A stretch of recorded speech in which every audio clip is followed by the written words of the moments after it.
I have to say that somebody from Doge was very badly hurt last night. You saw that. A young man who was beat up by a bunch of thugs in D.C.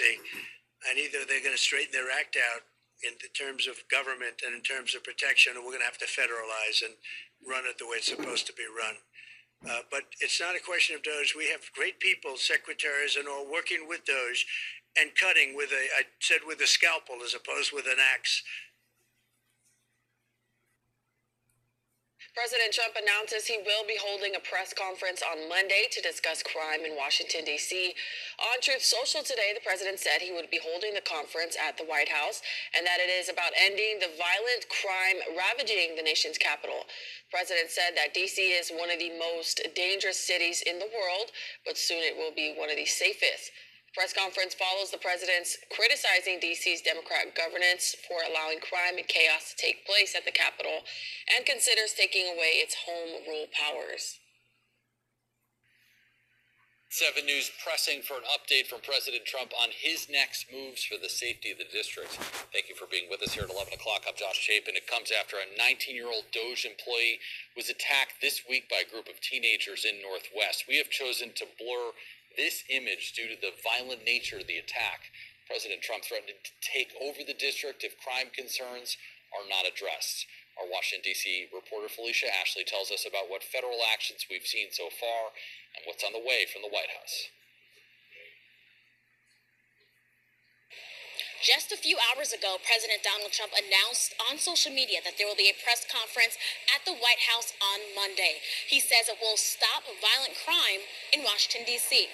At the start of this week, the White House announced that it's increasing the presence of federal law enforcement at major tourist locations and hotspots. It started Friday morning. It's a push from President Donald Trump. He says D.C., quote, has been plagued by violent crime for far too long. Today, the president doubled down on D.C. with his press conference announcement saying it will, quote, essentially stop violent crime in Washington, D.C., adding, it has become one of the most dangerous cities anywhere in the world. It will soon be one of the safest. Thank you for your attention to this matter. These are the rules of the D.C. Council. They've got to be changed. We've got to have the ability to let young people know that they're going to be accountable.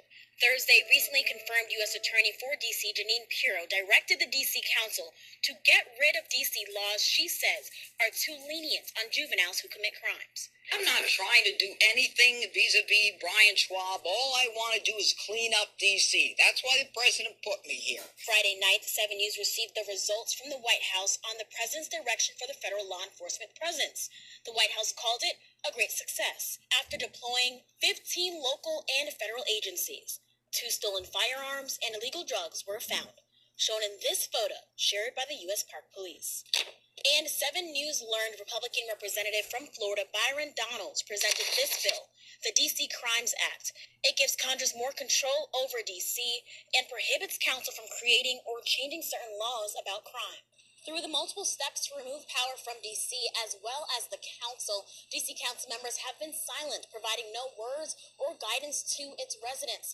This week we did receive a statement from the mayor's office highlighting the fact that D.C. crime is at a historic low. It acknowledges, though, that some community members may not feel that way, and the mayor's office says that it knows there is more work to be done. For now, reporting from the Washington, D.C. Bureau, Felicia Ashley, 7 News.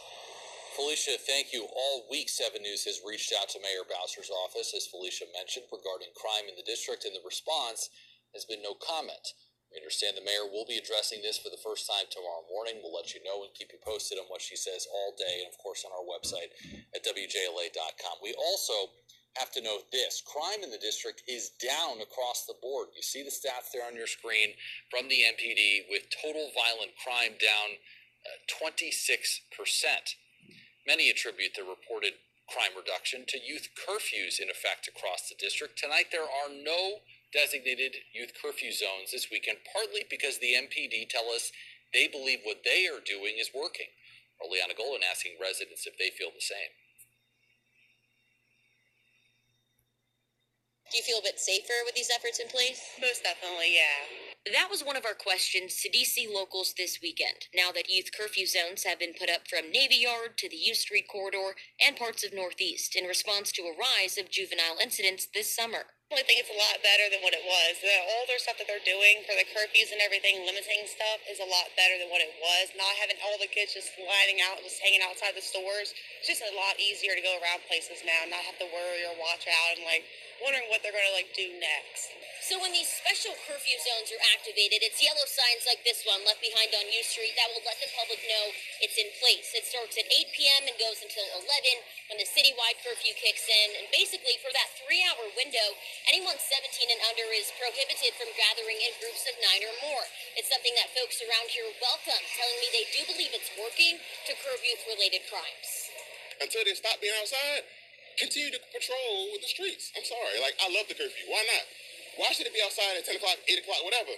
Keep them in the house. They're kids. I don't think it's right. I think it's really unfair for the young people in the city. Some others, meantime, don't think the curfew has made a difference and welcome other ideas. Right now, no disrespect to my streets, no disrespect to the DMV.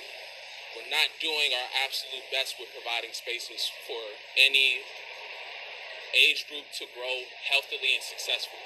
Giving them more resources instead of all these resources that are going to stadiums and other places like that.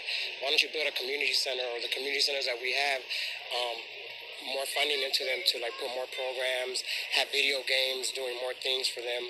The city does host weekly late-night hype series events across the district intended to keep young people busy on Friday summer evenings. That's a good idea. Yeah, that's a good idea, and they should do more of it. That needs to be more. If you're going to have it on the summer, you need to have it more because these kids are outside. The city and police chief have the power to establish a special curfew zone through August 31st, which locals gladly welcome. It's a lot quieter today. It's peaceful today. It's real relaxing. I mean, we can listen around and it's nice and quiet. In the district, I'm Liana Golden, 7 News. Liana, thank you. Right now, law enforcement officials in D.C. investigating this act of vandalism that happened just last night. You see from the picture, glass from a bus stop has been smashed, the pieces of that glass littering the ground. This stop, located on M Street in Southeast, is in the Navy Yard. At Farmers Home Furniture, we take pride in our hometown. Our tradition is making our customers.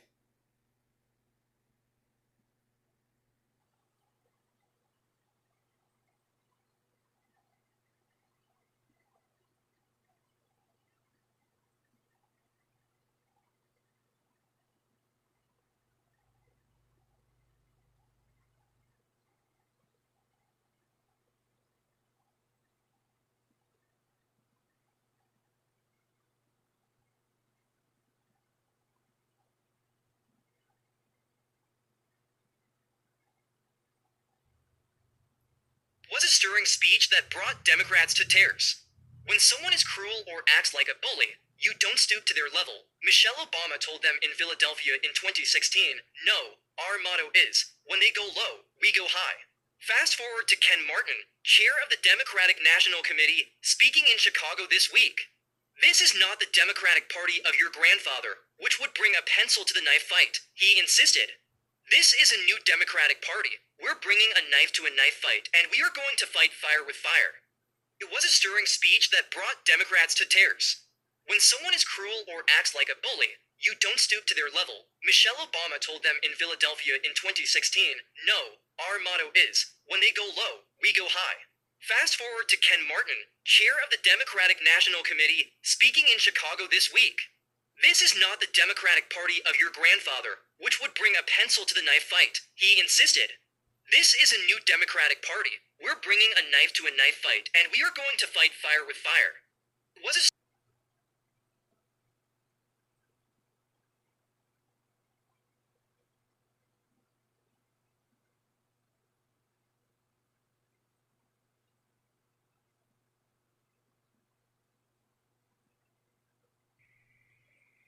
President Trump is issuing an ominous warning ahead of a ruling that will determine whether he overstepped his authority in imposing tariffs. Trump argued in part of a longer social media post yesterday that if the courts strike down his tariff policy, quote, it would be impossible to ever recover or pay back those massive sums of money and honor. It would be 1929 all over again, a Great Depression, he wrote. The president also took credit for the recent record stock market run, saying it was due to his tariffs, although experts dispute that claim. Let's discuss all of this and more with Lydia DePillis. She covers the economy for the New York Times. Lydia, thank you so much for joining us.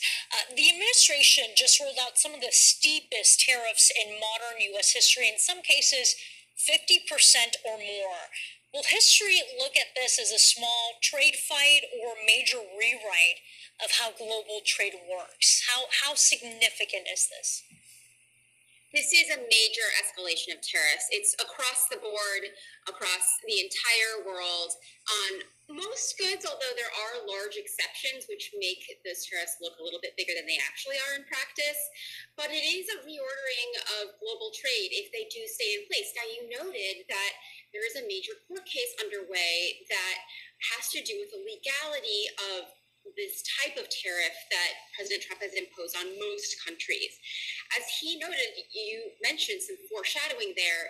If his authority to impose these particular tariffs on national security emergency grounds is overruled, he would have to take off the largest and steepest of those, at least the most sweeping ones. There are certain sectoral tariffs that he still has the authority to do.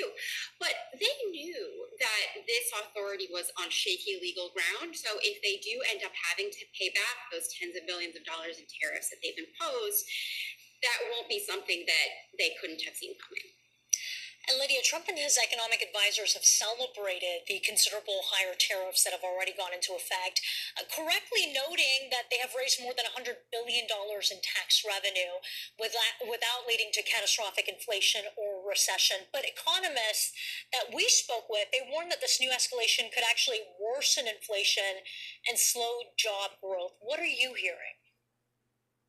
The same thing. It is something that will take time to filter in the economy, and there are totally rational reasons for that. Companies have been trying to hold off on price increases. They did stock up on their major goods before many of these tariffs actually went into place, hoping that they would actually ultimately come off, which has been the case in several instances. For example, look at Apple, got an exemption for many of its electronics. So if the tariffs do stay in place for a sustained period of time, however, companies will have no choice. These are not something that they can absorb on an ongoing basis. And I think it's important to put into perspective what this tariff revenue actually looks like. It is typically about 2% of federal income. That could rise to as much as 5%, but it is not going to replace large amounts of the federal government's tax and spending authorities, even if they do escalate and stay in place for a sustained period of time. Yeah, and economists told us that tariff revenue of $70 to $80 billion over the past year is what they called, quote, a drop in the bucket compared with $7 trillion in federal spending. And removing tariffs, they argue, could actually stimulate the economy. Now, I want to get to the piece that you wrote where you reported on this new 40% penalty for so-called trans-ship goods or items routed from one country through another for the purpose of receiving a lower tariff. You quoted the executive director of the American Apparel and Footwear Association as saying this, quote, importers are scratching their heads. The new rules that appear to legalize but tax currently prohibited transshipment activities fly in the face of common sense enforcement. Can you explain, Lydia, why this has importers so baffled here? Sure. So transshipment is evasion. It is importers taking a good and, say, from China, routing it through another country, putting a made in Vietnam sticker on it, and then importing it into the U.S. for the purpose of getting a lower tariff rate. That's currently illegal. You're not allowed to do that. It comes with criminal penalties, sometimes, and financial penalties. Now, the USTR, the trade representative, is saying, that's fine, but we're just going to add this 40% tariff on top of it. So on top of any penalties you might receive. So it's very confusing to importers, and it, to me, is emblematic of the seat of the pants way in which this trade policy is being written. It is extremely slapdash. And the other part of that story is this isn't the end of what they're planning to do. It seemed to importers that this was presaging a different round of tariffs that would involve goods that go into their final finished products.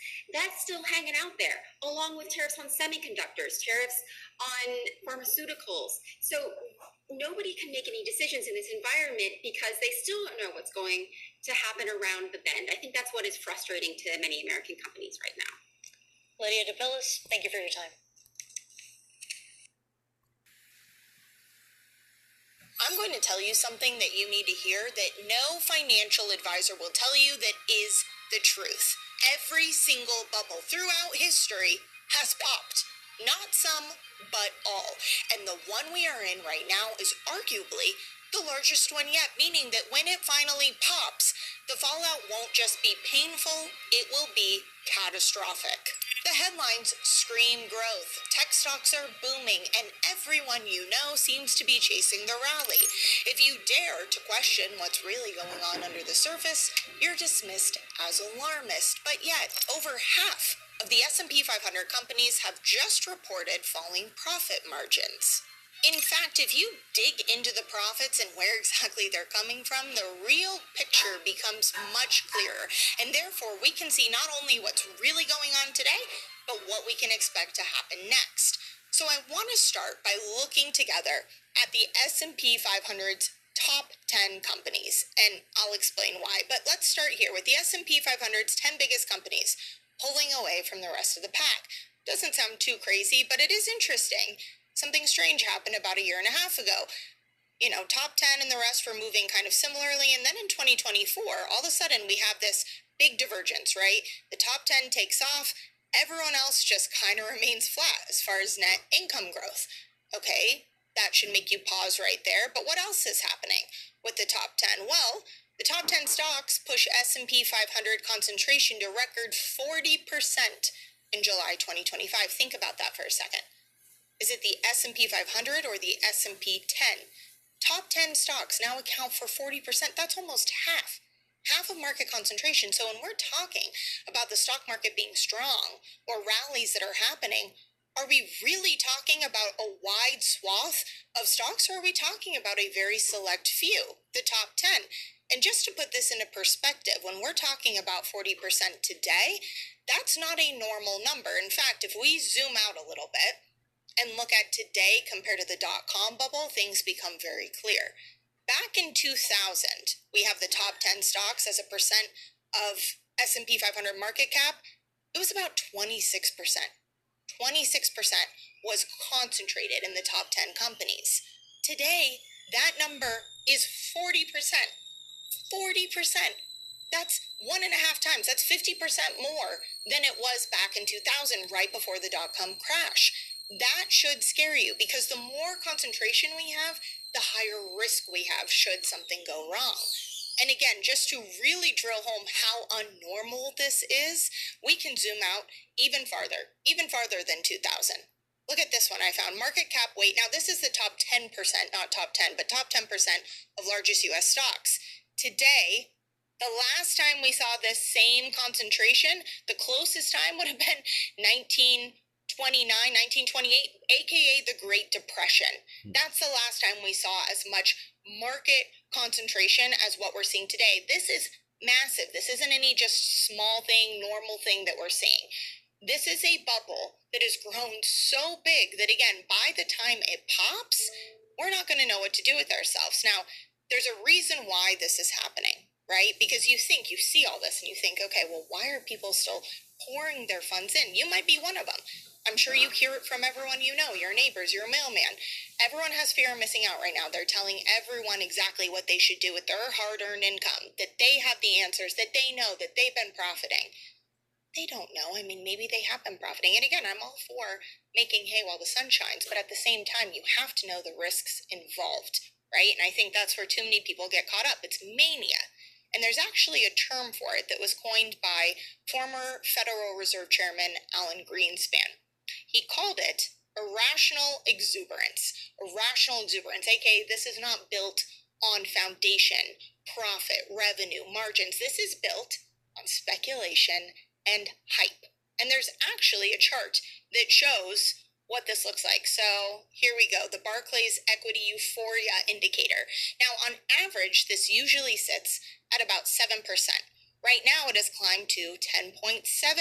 So this is, again, an indicator of euphoria. People are euphoric right now. And when they're euphoric, they're not thinking clearly. They're not moving like smart money. They're following the herd. They have fear of missing out. And they're doing what they keep hearing about because there's so much noise and they feel like they're being left behind.